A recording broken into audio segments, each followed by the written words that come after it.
तो बच्चों आज हम स्टार्ट कर रहे हैं फुल रिवीजन रेशो। क्लास लंबी होगी, अब कुछ कर नहीं सकते। रेशो में ज्यादातर फॉर्मूले क्या क्या याद करने हैं, गौर से देखो जरा प्लीज, जरा ध्यान से सर।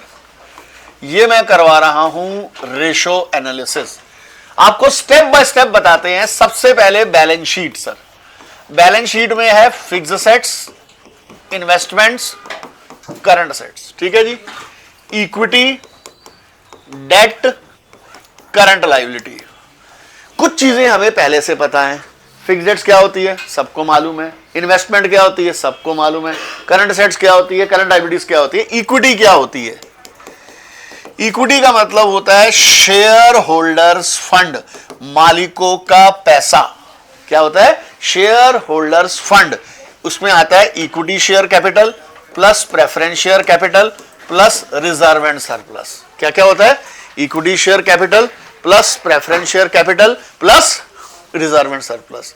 मजेदार बात बताऊं, सपोज आपको दे रखा है debit balance of P and L. Suppose आपको दे रखा है debit balance of P and L, तो आप इसमें से माइनस करोगे। लॉस भी इसमें कंसिडर किया जाता है, लॉस भी इसमें माइनस होता है। लॉस क्या होता है बच्चों, इसमें माइनस होता है, ठीक है जी। ठीक है बच्चों। अच्छा जी, अब आता है डेट। क्या आता है, डेट। डेट का मतलब होता है long term loan, long term borrowing, long term provisions, ठीक है जी। जैसे डिबेंचर्स, जैसे पब्लिक डिपॉजिट,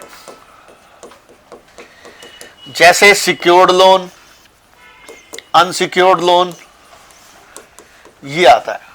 मैं जो बता रहा हूं अभी जो फॉर्मूले सर, इसके अलावा ज्यादातर फॉर्मूले हैं ही नहीं सर, ठीक है। आप इतना ध्यान रखो, इक्विटी का मतलब क्या होता है, मालिकों का पैसा। फॉर्मूला क्या बना, equity share capital plus preference share capital plus reserve and surplus.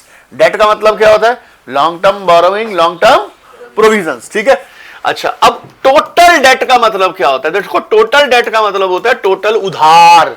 क्या मतलब होता है, अब ये टोटल उधार का मतलब क्या होता है भाई, चाहे वो लॉन्ग टर्म हो चाहे वो शॉर्ट टर्म हो, चाहे वो लॉन्ग टर्म हो चाहे वो शॉर्ट टर्म हो, ठीक है जी। अच्छा जी, फिर एक वर्ड आता है कैपिटल इंप्लॉयड। क्या आता है, देखो मैं आपको बड़ी सिंपल सी बात बताता हूं, रट्टेबाजी वाली बात नहीं है। बचपन में हमने सीखा था कैपिटल का मतलब मालिक का पैसा, है ना। ये कैपिटल में लॉन्ग टर्म लोन को भी काउंट करते हैं। कहते हैं जो लोन हमने 20 साल के लिए लिया वो भी तो मेरा कैपिटल का पार्ट बनी है ना अल्टीमेटली। इनकी सोच ये है, कंपनीज के केस में बात कर रहे हैं ये बात। सर आप गुडविल की कैलकुलेशन करते थे, वहां पर कैपिटल एम्प्लॉयड और यहां पर कैपिटल एम्प्लॉयड में जमीन आसमान का फर्क है। गुडविल की कैलकुलेशन में कैपिटल एम्प्लॉयड होती थी कैपिटल प्लस रिजर्व, वो लोन वोन को ऐड नहीं करते थे। या असेट्स माइनस आउटसाइडर लायबिलिटीज, चाहे वो लॉन्ग टर्म हो चाहे वो शॉर्ट टर्म हो, यहां फर्क है सर। यहां फॉर्मूला, अच्छा एक बात बताओ क्या फॉर्मूला बना, आप इसे पूछता हूं। मैं कह रहा हूं लॉन्ग टर्म के लिए जो पैसा अवेलेबल है, चाहे वो उधार है, वो भी मेरा कैपिटल का पार्ट है, तो क्या आएगा इसमें, डेट प्लस इक्विटी। देखो दो प्रकार की इन्वेस्टमेंट होती है मेरे बच्चों, एक होती है ट्रेड इन्वेस्टमेंट, एक होती है नॉन ट्रेड इन्वेस्टमेंट। मैं बता देता हूं ट्रेड इन्वेस्टमेंट क्या होती है, नॉन ट्रेड क्या होती है। ट्रेड होती है व्यापार से रिलेटेड, जैसे मैंने मशीनरी खरीदी, मशीनरी के लिए रिप्लेसमेंट फंड बना दिया और मशीनरी रिप्लेसमेंट फंड को इन्वेस्ट कर दिया, ये बिजनेस से रिलेटेड है। एक होता है मैंने बाहर वैसी कोई इन्वेस्टमेंट करी जिसका बिजनेस से कोई नाता नहीं है। अगर नॉर्मल इन्वेस्टमेंट दे रखी है तो मैं हमेशा मानकर चलता हूँ मेरी इन्वेस्टमेंट नॉन ट्रेड है, ठीक है। क्या है मेरी इन्वेस्टमेंट, नॉन ट्रेड। तो NTI non trade investment minus होती है, ठीक है जी। देखो एक तो फॉर्मूला हो गया ये, डन जी। क्या फॉर्मूला हो गया, इक्विटी। मैंने बताया डेट प्लस इक्विटी कैसे हुआ, समझ आया नहीं आया, आपको रटना नहीं है, शुरुआत कैसे करनी, डेट प्लस इक्विटी समझ आया कैसे आया। दूसरा फॉर्मूला अब ये है ना, यहां से ले ले, ठीक है जी, यहां से ले ले। कैसे, fixed assets plus trade investment. अच्छा, current assets minus current liabilities को पता क्या बोलते हैं, वर्किंग कैपिटल। क्या बोलते हैं, वर्किंग कैपिटल। सर इतने फॉर्मूलों से मैं लगभग काफी ज्यादा क्वेश्चन को क्रैक कर सकता हूं, इतने फॉर्मूलों से। आई बात समझ में, बोलो मेरे को, ठीक है जी।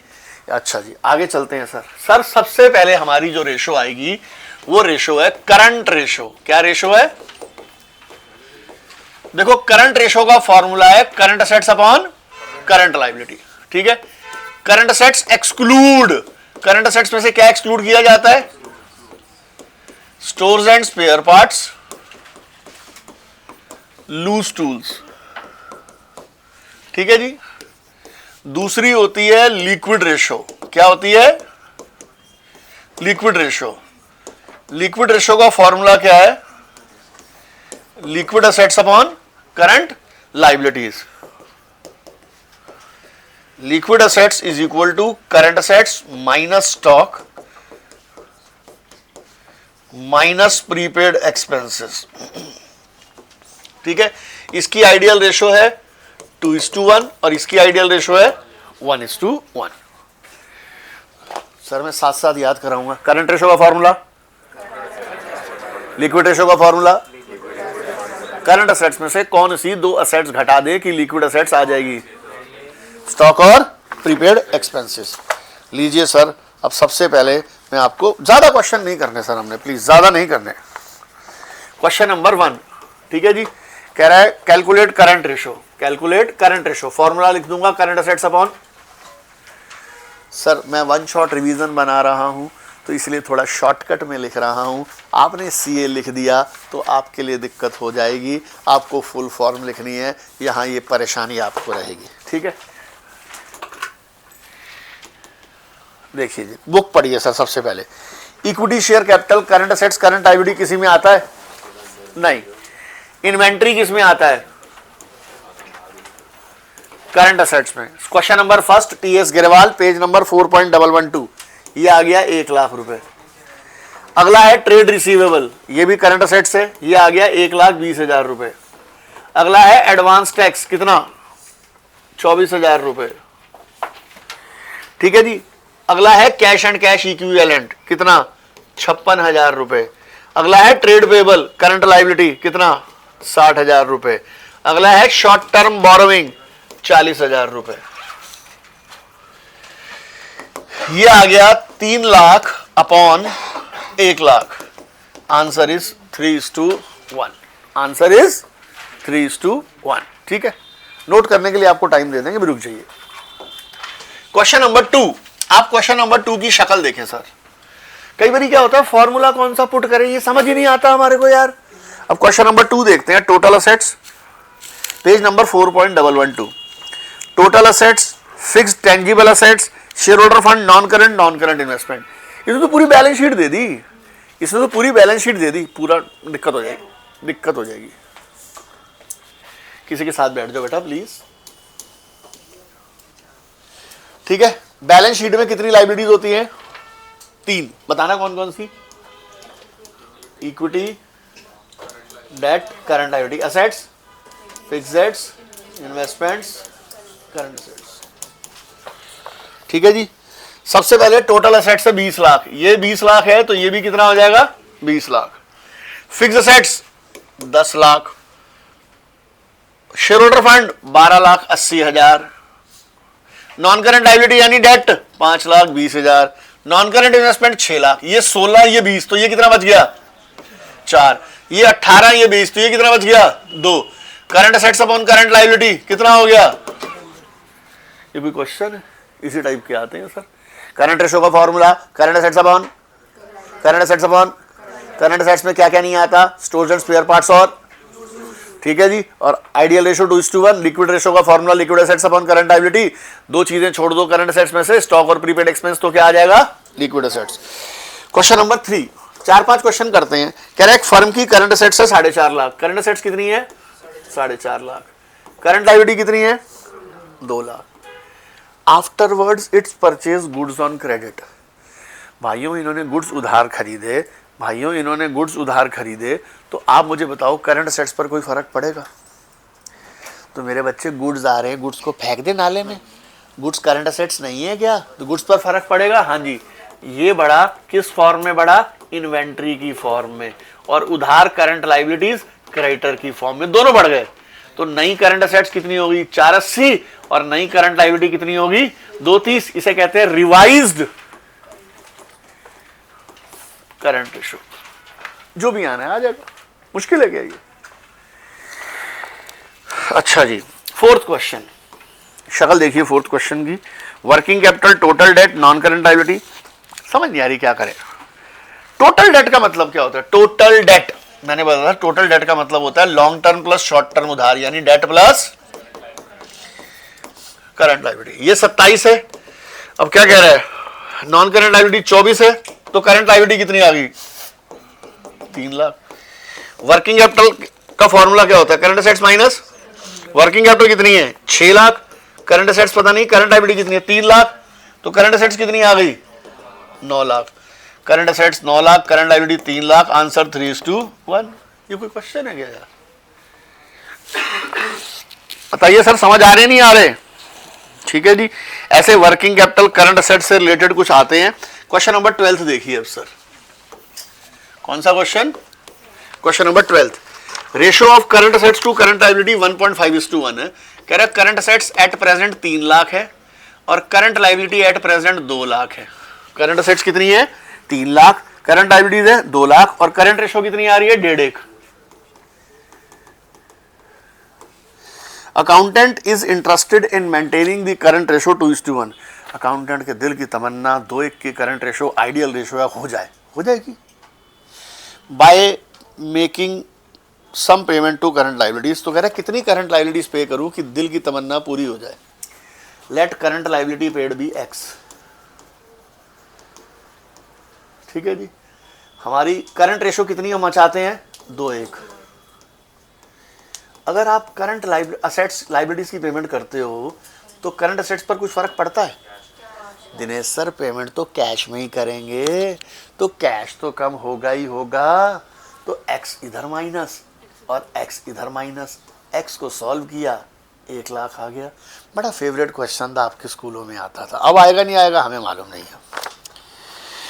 क्वेश्चन नंबर 13 कह रहे हैं करंट असेट्स है 8,75,000 और करंट लायबिलिटीज है कितनी? 3.5 लाख। अभी रेशियो चल रही है 2.5:1। फिर अकाउंटेंट के दिल की तमन्ना जाग गई, 2:1 रखना चाहता है। कह रहा है कुछ करंट असेट्स खरीदे, गुड्स खरीदे उधार और ऐसा हो जाए। अब गुड्स उधार खरीदेगा तो एक तो गुड्स बढ़ गए, ऊपर से उधारी बढ़ गई, तो सॉल्व कर दो, एक्स 1,75,000 आ जाएगा। ठीक है बच्चों, देखो ये क्वेश्चन बहुत आने के चांसेस हैं। 16वां क्वेश्चन, करंट रेशो कितनी गिवन है? 2:1। आप एक काम करो, इसको मान लो 2 लाख और 1 लाख। 2 को 2 लाख मान लो, 1 को 1 लाख मान लो। ठीक है। कह रहा पहला पार्ट है cash paid to trade payable. Trade payable होता है क्रेडिटर। मैंने क्रेडिटर को पेमेंट करी तो मेरी करंट रेशो पर क्या फर्क पड़ेगा? मैं क्रेडिटर को पेमेंट करूंगा, मेरे पास से कैश कम, मेरे क्रेडिटर कम। ये हो गया 1.5 लाख अपन 50,000, 3:1। रेशो 2:1 से 3:1 हो गई, बढ़ गई घट गई? इंक्रीज। ऐसे एमसीक्यूज में तो बहुत आता है और ज्यादातर पता आता है लिक्विड रेशो का। भी बताता हूँ, पहले इसका बता दूं। दूसरा पार्ट है बीपी डिस्चार्ज। अब एक क्रेडिटर को पे किया या बीपी को पे किया, सेम ही तो है यार। तीसरा BR endorsed to creditor. Sir हमने तो बिल्स ऑफ एक्सचेंज किया नहीं, तो ये क्वेश्चन क्यों दे रहे हैं? अब कोई बात नहीं, बीआर होता है एक असेट्स, वो हमने अपने क्रेडिटर को दी, तो मेरी बीआर भी कम हो गई यानी असेट्स, और क्रेडिटर भी कम हो गई यानी लायबिलिटी, तो दोनों कम हो गई same. D part, payment of final dividend already declared. जो डिविडेंड ऑलरेडी डिक्लेयर्ड है उसकी पेमेंट कर रहा हूं मैं। तो जब डिविडेंड डिक्लेयर होता है तो वो हमारी करंट लायबिलिटी बन जाता है। क्या बन जाता है? तो एक तरीके से करंट लायबिलिटी की पेमेंट करी, ये भी same. Purchase of stock on credit. देखो आपने स्टॉक खरीदा क्रेडिट पर, एक तो करंट असेट्स बढ़ गई और करंट लायबिलिटीज भी बढ़ गई, क्योंकि स्टॉक बढ़ गया, इधर से उधारी बढ़ गई। 3/2 कितना हो गया? 1.5। आंसर बढ़ गया घट गया? घट गया। ई पार्ट में डिक्रीज हो गई। अगला है BR endorsed to creditor dishonoured. जो बीआर हमने क्रेडिटर को दिया था डिसऑनर्ड हो गया, तो दोबारा से बीआर बढ़ गए, दोबारा से क्रेडिटर बढ़ गए, यानी सेम पार्ट। ये दोनों बढ़ने वाला प्रोग्राम। एफ पार्ट बिल्कुल इसी जैसा है, सेम। उसके बाद purchase of stock for cash, क्या है? जी पार्ट। अच्छा आप स्टॉक खरीदते हो, स्टॉक बढ़ गया, कैश कम हो गया, जितना स्टॉक बढ़ा उतना कैश कम, तो करंट असेट्स पे कोई फर्क पड़ा? नो। करंट लायबिलिटी फर्क पड़ा? नो। रेशियो फर्क पड़ा? No. No change. H part, fix assets बेची है, फिक्स असेट्स बेची है, मैंने असेट्स बेची, तो मैंने क्या खरीदा? स्टॉक कैश में खरीदा, तो करंट असेट्स में स्टॉक बढ़ जाएगा और कैश कम हो जाएगा। एक बढ़ा एक घटा, सेम ही तो रहा। फिर मैंने फिक्स्ड बेची, मैं 1 करोड़ की फिक्स्ड 1 करोड़ में बेचूं, 1 करोड़ की फिक्स्ड 1 करोड़ 20 में बेचूं, मुझे तो करंट असेट्स पर फर्क देखना है। तो करंट असेट्स तो कैश आ ही रहा है, तो जब भी फिक्स्ड बेचूंगा तो करंट असेट्स बढ़ जाएगी, तो रेशो क्या हो जाएगी, इंक्रीज। तो ये क्वेश्चन जेन्युइनली बड़ा इंपॉर्टेंट क्वेश्चन है। अब हमारा एक फेवरेट क्वेश्चन है और वो है 22। कौन सा है बच्चों, 22। गौर से देखो, current ratio 4.5, liquid ratio 3:1, inventory 36।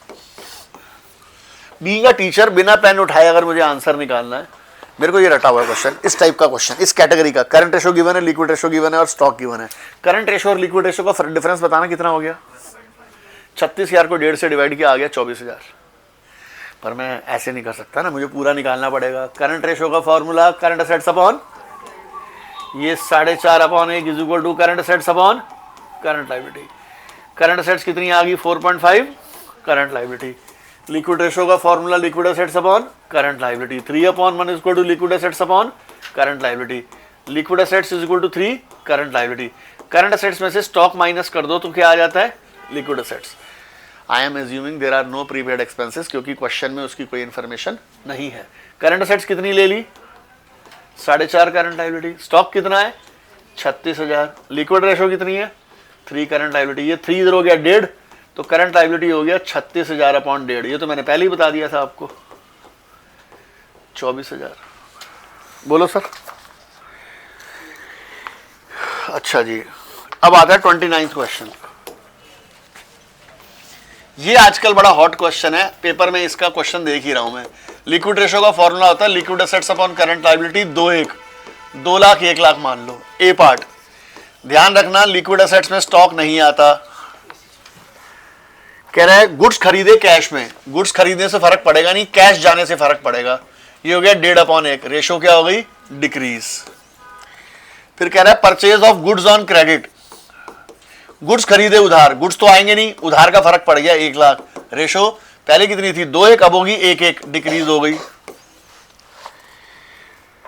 Cell of goods for 22,000, देखो ऊपर की बढ़ जाएगी, गुड्स तो जाएंगे नहीं, कैश की फॉर्म में बढ़ जाएगा, रेशो इंक्रीज हो गई। और कौन सा है, कैश रिसीव फ्रॉम डेटर्स, देखो डेटर से पैसे मिलेंगे तो नो चेंज आ जाएगा, डेटर से पैसे मिलेंगे तो क्या हो जाएगा, कहाँ है डेटर्स, जितना डेटर्स हमारे कैश बढ़ेगा उतने डेटर्स कम हो जाएंगे, तो नो चेंज। तो बच्चों करंट रेशो और लिक्विड रेशो के लिए इतनी रेशो मोर देन सफिशिएंट है हमारे बोर्ड की प्रैक्टिस के लिए। तो दोबारा एक बार रुकते हैं, करंट रेशो का फॉर्मूला, लिक्विड रेशो का फॉर्मूला, करंट असेट्स में से स्टॉक और प्रीपेड घटा दे तो क्या आ जाएगा, टोटल डेट का मतलब क्या होता है, debt plus current liability. Working capital का मतलब क्या होता है, current assets minus current liability. और कैपिटल एम्प्लॉयड के 2 फॉर्मूले होते हैं, शॉर्ट में बोलूँ तो fixed debts plus working capital, debt plus equity. Sir ये रेशो कंप्लीट हो गई अपने आप में। अगली रेशो करते हैं सर। अब हमारी पहली रेशो है debt equity ratio, debt upon equity. ठीक है जी, इसके 2 क्वेश्चन करेंगे, मोर देन सफिशिएंट है। मैं आपको बताता हूं डेट इक्विटी में आप क्या करना चाहिए। सर हमारा एक क्वेश्चन है 37, एक है 39, बस बहुत है सर।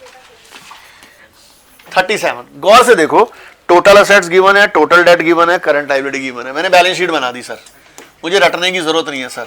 ठीक है, लायबिलिटीज कितनी होती है इसके अंदर बताना, कौन कौन सी लायबिलिटीज होती है बच्चों, एक होती है इक्विटी, एक होती है डेट, एक होती है करंट लायबिलिटीज, और इन दोनों के टोटल को क्या कहते हैं, टोटल डेट। सबसे पहले क्या गिवन है, टोटल असेट्स 2,60,000। पाजी अगर असेट्स 2,60,000 है तो लायबिलिटीज भी कितनी होंगी, जितनी असेट्स होंगी उतनी लायबिलिटी होंगी। पाजी गल समझ आइए, ठीक है जी। नाउ टोटल डेट कितना गिवन है अपने को, 180। Total date how much given, 180। ये कितना बच गया, ये 80 बच गया, कितना बच गया 80, ये बैलेंसिंग फिगर निकल आया।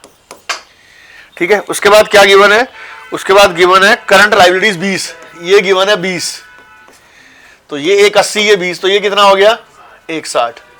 डेट अपॉन इक्विटी 2:1, कैसा लगा बताइए सर, कोई दिक्कत?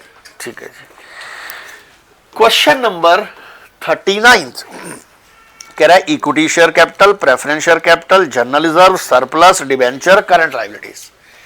भाई डेट इक्विटी के लिए एक तो मुझे चाहिए डेट, इसमें ढूंढो लॉन्ग टर्म डेट, उधार, debenture, loan, public deposit, term loan, कुछ गिवन है क्या? कितने कितने गिवन है? 1.5 लाख। चलिए जी, डेट निकल गया, मुबारक हो सर। इक्विटी का मतलब होता है मालिकों का पैसा। जो आदमी इक्विटी शेयर खरीदता है मालिक होता है, जो आदमी प्रेफरेंस शेयर खरीदता है मालिक होता है, सारे के सारे रिजर्व एंड सरप्लस उसी के पास होते हैं। पहले एक ऐसा क्वेश्चन था बड़ा प्यारा सा, क्वेश्चन में लिखा हुआ है रिजर्व एंड सरप्लस, क्या लिखा हुआ है 5 लाख, और साथ में लिखा हुआ है जनरल रिजर्व 1 लाख। तो आप कितना रिजर्व जोड़ेंगे? रिजर्व एंड सरप्लस में जनरल रिजर्व ऑलरेडी जुड़ा हुआ है।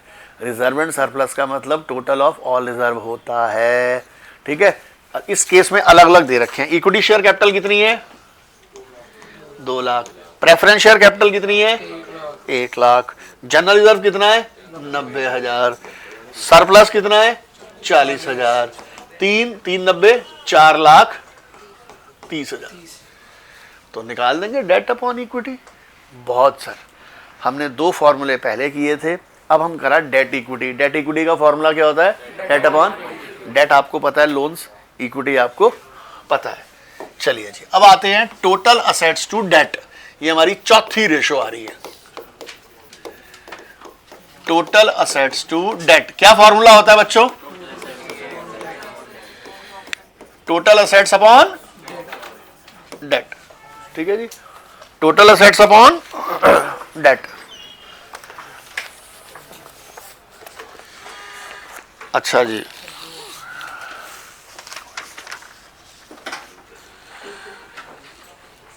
$52 और 54 करते हैं बस। 52 देखिए सर, 52 टोटल डेट कितना गिवन है बच्चों? टोटल डेट कितना गिवन है? 15 लाख। ठीक है जी, मैं फिर क्वेश्चन लिख लेता हूं ताकि आपको समझ आ जाए। करंट लायबिलिटी कितनी है? 5 लाख। कैपिटल इंप्लॉयड कितना है? 15 लाख। निकालना क्या है? Total assets. पहली बात तो 1 मिनट, टोटल डेट 15 है, करंट लायबिलिटी कितनी है? 5। तो इससे क्या निकल सकता है बताओ मुझे? टोटल डेट का फॉर्मूला क्या होता है? डेट प्लस, ये 15 है, ये 5 है, तो ये कितना आ गया? 20, 10 लाख।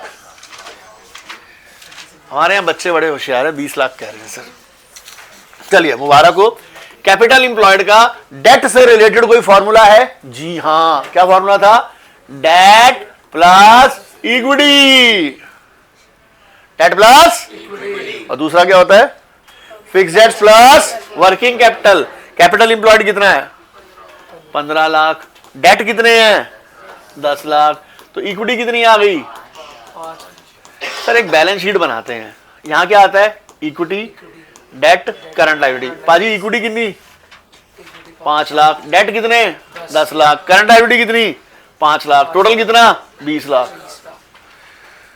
कसम है तुम्हारे को, जितनी लायबिलिटीज होती है उतनी असेट्स होती है। ये पता है या नहीं पता? या असेट्स अलग से ढूंढ के खोजूं मैं दोबारा से? ये बराबर है। ठीक है जी, तो हमारा फॉर्मूला है total assets 20 lakh upon debt 10 lakh, 2:1। कैसा लगा बच्चों? चलिए जी आगे चलते हैं। इसके बाद हमारा है 54th क्वेश्चन। ठीक है जी, टोटल डेट। टोटल डेट कितना गिवन है बच्चों? 60 लाख। इक्विटी कितना है? 10 लाख। रिजर्व एंड सरप्लस इसके अंदर जुड़ा हुआ है, मैं देख ही नहीं रहा। करंट असेट्स कितना है? 25 लाख। वर्किंग कैपिटल कितना है? 5 lakh. Sir total assets given है, इक्विटी गिवन है, तो डेट कितना आ गया?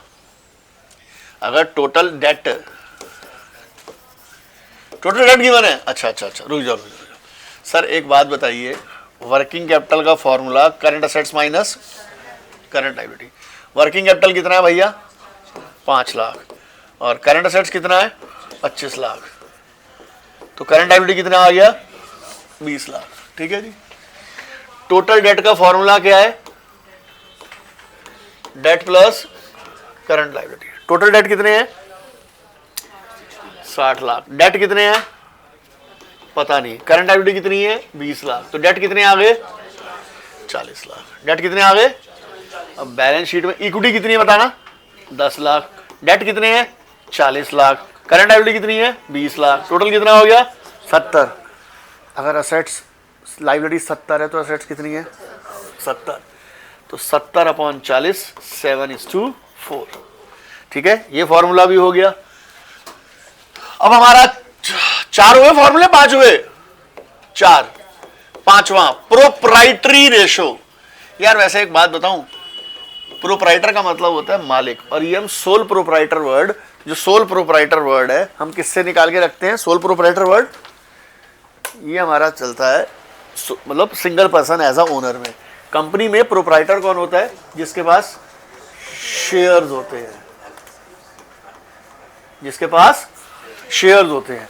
कंपनी में कौन होता है, जिसके पास शेयर्स होते हैं। ठीक है जी। तो फॉर्मूला हो गया share holders fund upon total assets.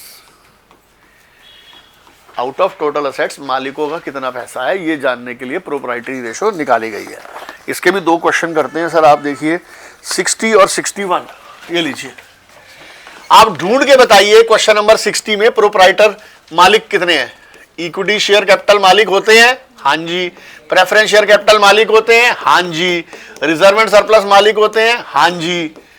4.5 lakh, 3,20,000 और 65,000। 6, 5, 11, 12, 13, 4, 3, 7, 8, 8,35,000। ये आ गया शेयर होल्डर्स फंड। ठीक है। अब टोटल असेट्स निकालते हैं सर। टोटल असेट्स में देखिए सर, हमारा प्रॉपर्टी प्लांट इक्विपमेंट कितना है 7 लाख, ट्रेड इन्वेस्टमेंट कितना है 2,45,000 और हमारा करंट असेट्स कितना है 3 लाख, तो ये आ गया 12,45,000। शेयर होल्डर्स फंड आपको निकाल के दे दिया, असेट्स निकाल के दे दिया। अब कैलकुलेशन कैलकुलेटर से मैं तो नहीं कर रहा सर, आप ही करेंगे सर। 61st क्वेश्चन, ये बच्चों आपसे पूछते हैं, गौर से देखो, बताओ इसमें मालिकों का पैसा कितना है, ढूंढो। इक्विटी शेयर कितना है 3 लाख, प्रेफरेंस शेयर कितना है 150, रिजर्व एंड सरप्लस कितना है 75,000, 3, 4, 5,25,000। तो 5,25,000 अपॉन 7.5 लाख, ये लो जी। तो हमारी 5 रेशो हो चुकी हैं अभी तक। पहली current assets upon current liabilities, दूसरी liquid assets upon current liabilities, तीसरी डेट इक्विटी, चौथी debt upon equity, total assets to debt, total assets upon debt, पांचवी प्रोप्राइटरी। इससे रिलेटेड एक और रेशो है debt to capital employed. Sir इसका formula ही बहुत है सर, आपको बस अभी तो हमने इस जैसी सारी चीजें कर ली है। छठी रेशो है sir debt to capital employed. 2 लिखा हो तो पहला क्या है debt upon capital employed, debt upon capital employed. मैं ये नहीं करवा रहा। अब हमारी आती है दोस्तों टर्नओवर रेशोज। अब हमारी टर्नओवर रेशो शुरू होती है सर, ध्यान से सर। मैं आपको ना इसके बारे में थोड़ा तसल्ली से बताता हूं। इन्वेंट्री, इसका आंसर टाइम्स में आता है पहले तो। टर्नओवर रेशो, आपको 5 रेशो हम करवा चुके हैं। अब आता है टर्नओवर रेशो। ध्यान से सुने प्लीज, आपसे हाथ जोड़कर रिक्वेस्ट है, आवाज नहीं। सारांश बाबू, हमारा फॉर्मूला होता है cost of revenue from operation. अब ये कॉस्ट ऑफ गुड सोल्ड को revenue, cost of revenue from operation, cost of good sold ही है, कोई कमाल नहीं है, अपॉन एवरेज इन्वेंट्री। इन्वेंट्री कुछ नहीं होता, वही होता है एवरेज इन्वेंट्री का फॉर्मूला होता है opening inventory plus closing inventory divided by 2। Cost of good sold का फॉर्मूला क्या होता है सर, यहां बड़ा परेशानी होती है हमारे को सर। ध्यान से सुनना, आज कुछ बातें बताएंगे आपको, जरा शॉर्टकट्स बताएंगे फटाफट वाले। ओपनिंग स्टॉक क्या फॉर्मूला होता था 11th क्लास में, फाइनल राउंड में करते थे हम बच्चों, plus net purchases plus direct expenses minus closing stock. वो कहते हैं ना स्टॉक मत लिखो, इन्वेंट्री लिखो। अब लिख लेना इन्वेंट्री, कोई दिक्कत नहीं है। ये है 12 रुपए, ये है 3 रुपए, ये है 5 रुपए। ठीक है, फॉर्मूले ना बड़े अजीब, ध्यान से देखिए सर। फॉर्मूले याद करवाना मेरी जिम्मेवारी, लेकिन ध्यान देना आपकी जिम्मेवारी है सर। अभी भी आप ध्यान नहीं दे रहे। ये 3 जुड़ेगा और 5 घटेगा। नेट कितना आया कॉस्ट ऑफ गुड्स सोल्ड? कितना आया?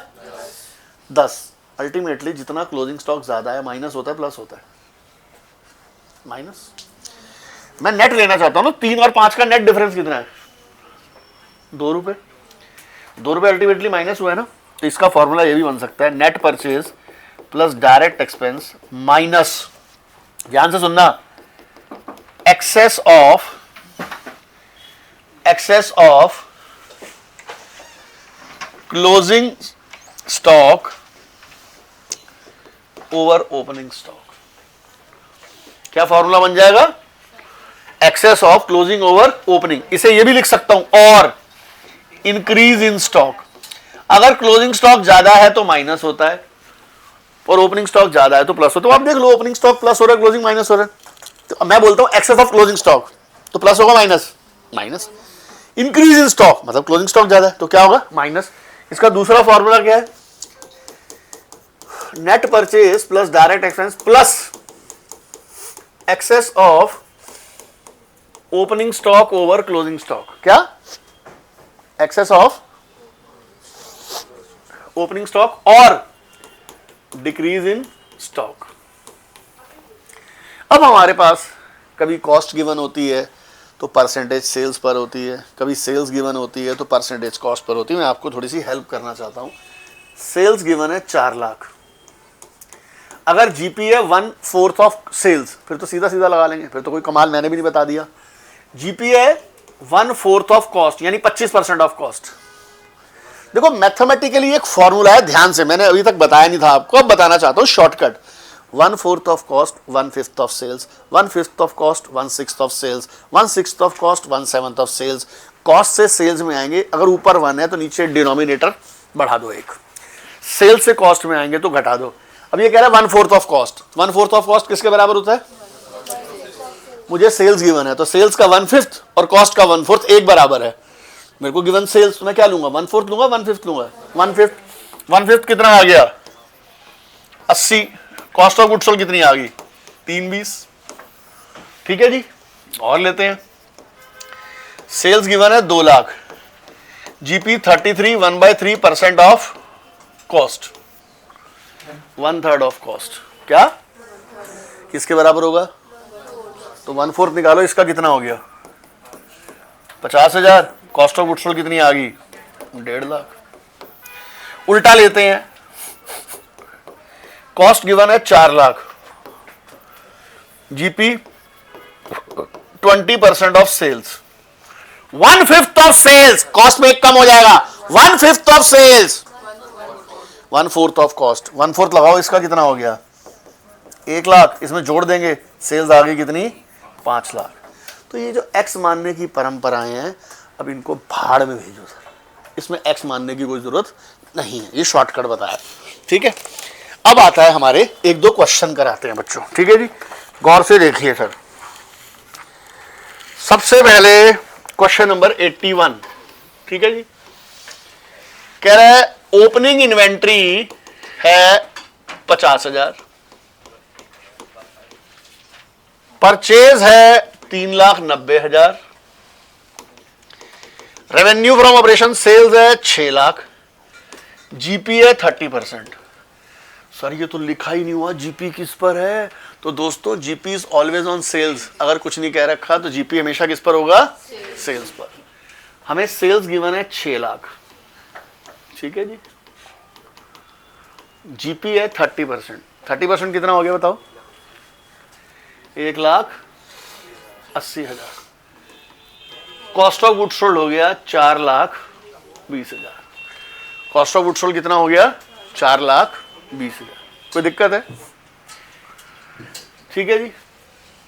अब कॉस्ट ऑफ गुड्स सोल्ड का फॉर्मूला क्या होता है? Opening stock plus net purchases direct expense है नहीं माइनस क्लोजिंग स्टॉक।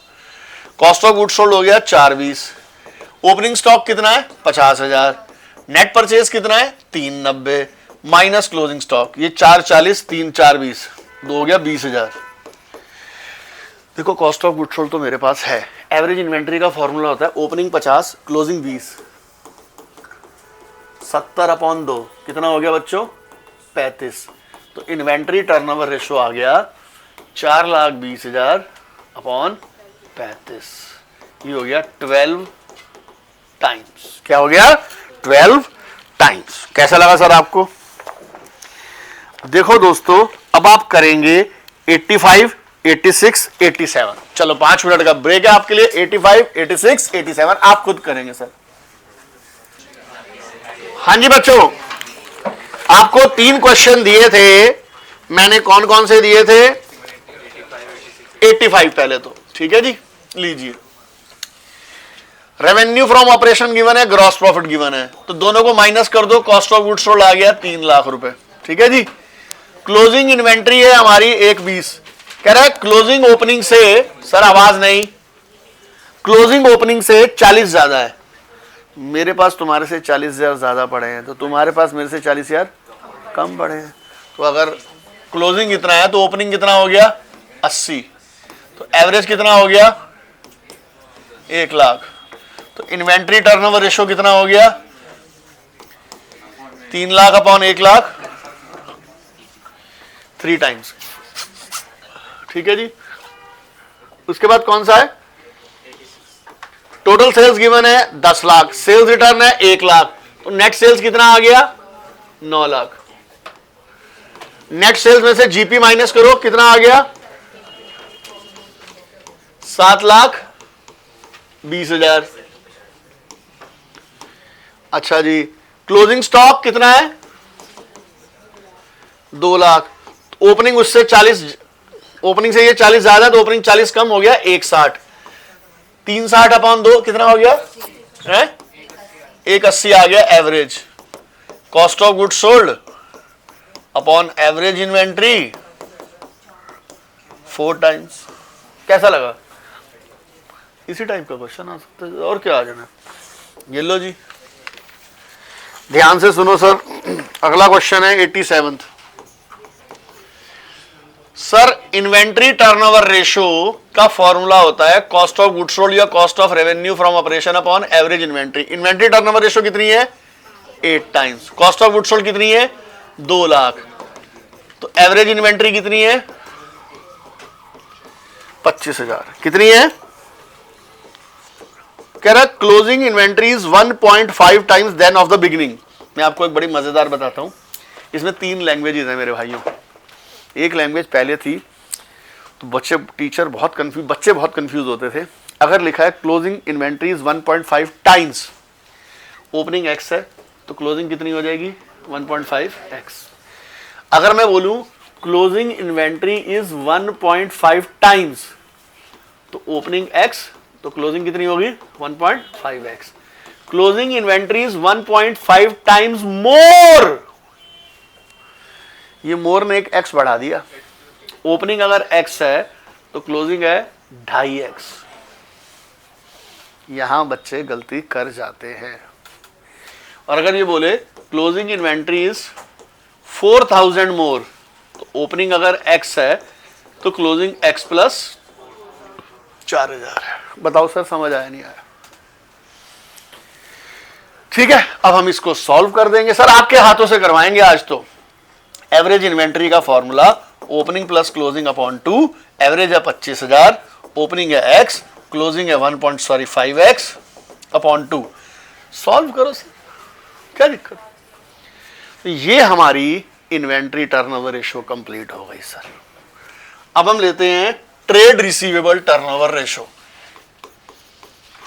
ट्रेड, मुझे एक बात समझ नहीं आई, बिल्स ऑफ एक्सचेंज चैप्टर हट चुका है, बीआर वर्ड ही हट चुका है लगभग हमारी जिंदगी से, तो फिर ये ट्रेड रिसीवेबल वर्ड क्यों रखा हुआ है? डेटर्स रखो सीधा वापसी। जब बीआर नाम, ट्रेड रिसीवेबल का मतलब होता है डेटर्स एंड बीआर। क्या मतलब होता है? जब बीआर सॉरी बीआर है ही नहीं तो वापसी पुराना नाम रख दो ना, डेटर्स। चलो कोई बात नहीं। डेटर्स तब बनते हैं अगर हम उधार सामान बेचते हैं। नेट क्रेडिट सेल्स के बदले क्या लिख रहा हूं, रेवेन्यू फ्रॉम ऑपरेशन। पहला फॉर्मूला करंट रेशो का, लिक्विड रेशो का, डेट इक्विटी का, टोटल असेट्स टू डेट का, प्रोप्राइटरी रेशो का, डेट टू कैपिटल एम्प्लॉयड का, इन्वेंट्री टर्नओवर रेशो का, cost of goods sold upon average inventory. Inventory turnover times में आती है, ठीक है जी। अच्छा, अब जरा शुरुआत में आते हैं। सबसे पहले मैंने आपको बताया था इक्विटी का मतलब क्या होता है, equity share plus preference share plus all reserve. अगर वो शेयर होल्डर फंड बोलता है तो इसके अंदर रिजर्व एंड सरप्लस जुड़ा हुआ है। डेट का मतलब क्या होता है, टोटल डेट का मतलब क्या होता है, डेट प्लस